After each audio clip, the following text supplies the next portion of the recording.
Hello friends, स्वागत है आप सबका आपके अपने यूट्यूब चैनल इज़मा इन्वेस्टमेंट में। बीएचईएल के शेयर में पिछले दो ट्रेडिंग सेशंस में ज़बरदस्त जो है वॉल्यूम के साथ में तेज़ी देखने को मिल रही है। फ्रेंड्स, इस शेयर ने पिछले कुछ सालों की बात करें तो बहुत ज़बरदस्त अंडर परफॉर्मेंस दिखाई है। हाउएवर इस साल पीएसयू शेयर्स में ज़बरदस्त तेज़ी रही है और उसमें ये शेयर कहीं ना कहीं मल्टी बैगर साबित हुआ है। आज किस वीडियो में हम डिटेल में बात करने वाले हैं कि क्या वो कारण है जिसकी वजह से बीएचईएल के शेयर में भयंकर तेज़ी बन रही है। अब क्या आगे की स्टोरी बन रही है, क्या फ्रेश एंट्री के मौके हैं या जिन्होंने लिया हुआ है उन्हें जो है प्रॉफिट बुक करके निकल जाना चाहिए। आगे के लेवल इस शेयर के क्या हो सकते हैं, पूरी कैलकुलेशन, इस कंपनी के फंडामेंटल्स हम इस वीडियो में आज डिस्कस करने वाले हैं। फ्रेंड्स, इस स्टॉक ने पिछले दो ट्रेडिंग सेशन में लगभग 22-23% का मूव दिया है। अगर हम बात करें 52 वीक लो से लेके अब तक की, तो पिछले साल मार्च अप्रैल के महीने में जब मार्केट में जो है डाउनफॉल आया था तो 21-21.5 रुपये का लो बनाया था। वहाँ से स्टॉक लगभग 3.5-4 गुना हो चुका है। 75 रुपये के आसपास जो है आज की क्लोजिंग है। स्टॉक पिछले 2 साल के हाईस पर ट्रेड कर रहा है और रिकॉर्ड वॉल्यूम आज दोनों एक्सचेंजेस पर ट्रेड हुई हैं। 45-46 करोड़ के आसपास वॉल्यूम जो है दोनों एक्सचेंजेस पर ट्रेड हो चुकी हैं। इसके अलावा काफ़ी सारी ब्लॉक डील्स, बड़े सौदे जो हैं इसके शेयर्स में आज हमें देखने को मिले हैं दोनों ही एक्सचेंजेस पे। तो कहीं ना कहीं काफ़ी बड़े इन्वेस्टर्स भी जो है यहाँ पर माल उठा रहे हैं। तो फ्रेंड्स, अब सबसे बड़ी बात आती है कि अब आगे का टारगेट क्या बनता है और क्या अभी भी फ्रेश एंट्री का कोई मौका है या नहीं है। सबसे पहले हम बात करते हैं इतने बड़े शार्प मूव का रीज़न क्या है। फ्रेंड्स, कहीं ना कहीं एक रीज़न ये भी है कि पिछले 7-8 महीने में मार्केट में जो भयंकर मूव आया है और पिछले 3-4 महीने में small cap mid cap share में तो लगभग आग लगी हुई है। तो वहाँ पर मार्केट का फोकस अब इतना बढ़ जाने के बाद उन शेयर्स पर बहुत ज़्यादा है जिन्होंने रैलीज़ में पार्टिसिपेट नहीं किया है। तो कहीं ना कहीं सेक्टर और शेयर दोनों के रोटेशन का फ़ायदा बीएचईएल जैसे शेयर को मिला है। कैपिटल गुड सेक्टर में ऐसी कोई बहुत भयंकर तेज़ी भी नहीं आई थी और पीएसयू शेयर्स ने हालांकि पिछले 3-4 महीने से फ्लेवर में है, पर बीएचईएल में इतना ज़बरदस्त मूव नहीं आया था, कहीं ना कहीं अंडर परफॉर्म कर रहा था। तो ये भी एक रीज़न है कि सेक्टर और शेयर रोटेशन का इसको फ़ायदा मिला। दूसरी चीज़ ये है कि रिजल्ट जो हैं इसके आने वाले हैं।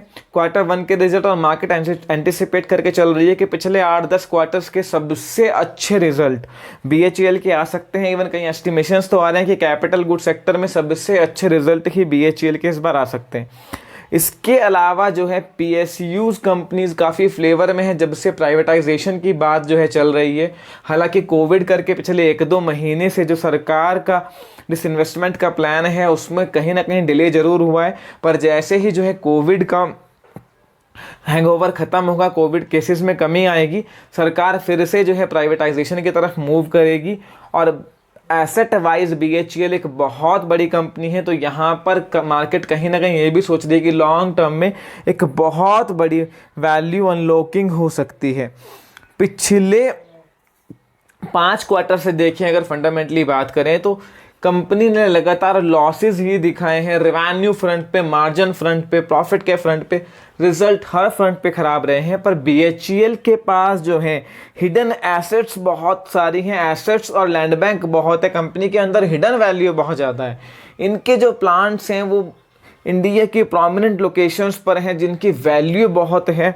अगर मैं आज की क्लोजिंग की बात करूं 75 रुपये की, तो वहाँ पर इसकी मार्केट कैपिटल 26,000 करोड़ के आसपास बैठती है और एनुअल सेल्स कंपनी की 22-23 हज़ार करोड़ के आसपास है।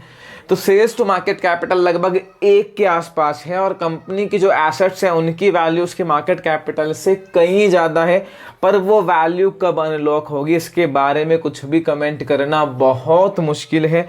बीएचईएल इंडिया की जो है सबसे पुरानी महारत्न पीएसयूज में से एक है और कंपनी के पास प्रोमिनेंट लोकेशंस पर प्लांट्स और बहुत एसेट्स हैं। तो बीएचईएल कंपनी बहुत अच्छी है, पर पिछले कुछ सालों में कंपटीशन की वजह से कहिए या पीएसयूज के मैनेजमेंट का लैक कहिए, कंपनी ने जो है हर फ्रंट पे जो है बहुत ख़राब प्रदर्शन दिखाया है, जिसका इम्पैक्ट कहीं ना कहीं हमें स्टॉक में देखने को मिला है। अब जैसे गवर्नमेंट का फोकस जो है डिसइन्वेस्टमेंट पर है कि जो सिक पीएसयूज़ हैं उनको बेच के प्राइवेट कर दिया जाए या फिर जो सिक हैं उनको रिवाइव किया जाए। इसके अलावा जो एसेट्स पीएसयूज़ के पास हैं सरकार लगातार उनको भी मोनेटाइज करने का काम कर रही है, जिस वजह से पीएसयू स्टॉक ज़बरदस्त फ्लेवर में है। अब फ्रेंड्स बात आती है कि नेक्स्ट टारगेट क्या हो सकता है। टेक्निकली मैं बात करूं तो स्टॉक बहुत लंबे कंसोलिडेशन से निकला है, बहुत बड़ा वॉल्यूम ब्रेकआउट है। 2 दिन की इतनी बड़ी तेज़ी के बाद थोड़ी मुनाफा बुकिंग आनी चाहिए। डिप्स में आता है तो आप खरीद सकते हैं और ये स्टॉक अगले 6 से 9 महीने में 100 रुपये का टारगेट आपको आराम से दिखा सकता है। पर जो लोग फ्रेश एंट्री करने की सोच रहे हैं वो इस बात का ध्यान रखें कि अभी तो स्टॉक फ्लेवर में है, वॉल्यूम बहुत ज़्यादा है, तो इतना बढ़ने के बाद हो सकता है ये कंसोलिडेशन जोन में चला जाए, 2-3 हफ्ते जो है कंसोलिडेट करे स्टॉक, उसके बाद जो है कोई बड़ा मूव आए। तो आपको ख़रीदना है तो एटलीस्ट एक सब्सटेंशियल जो है करेक्शन स्टॉक में जब 10-12% की आए, 65-64 के आसपास मिले तो आप स्टॉक को खरीदने की सोचें। हालांकि अगर निचले लेवल से आप पहले से होल्ड करते आ रहे हैं तो अभी प्रॉफिट बुक करने की जल्दी बिल्कुल मत करें।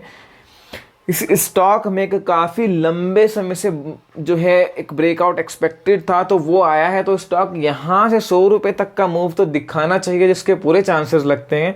तो जो निचले लेवल पर लेके बैठे हैं थोड़ा होल्ड कर सकते हैं, वो एटलीस्ट 6 महीने से 1 साल का टाइम दें तो 100-120 रुपये के टारगेट उनको देखने को मिल सकते हैं।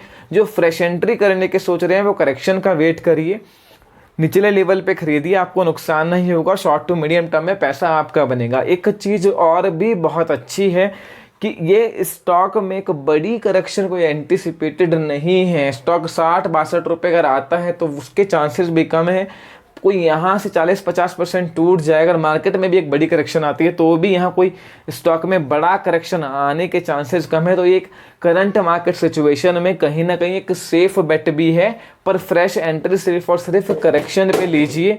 जो 100-120 रुपये की हम बात कर रहे हैं वो ऐसा नहीं है कि अभी 10-15 दिन में आ जाएगा, उसके लिए टाइम लगना चाहिए 6 से 9 महीने का मेरे हिसाब से।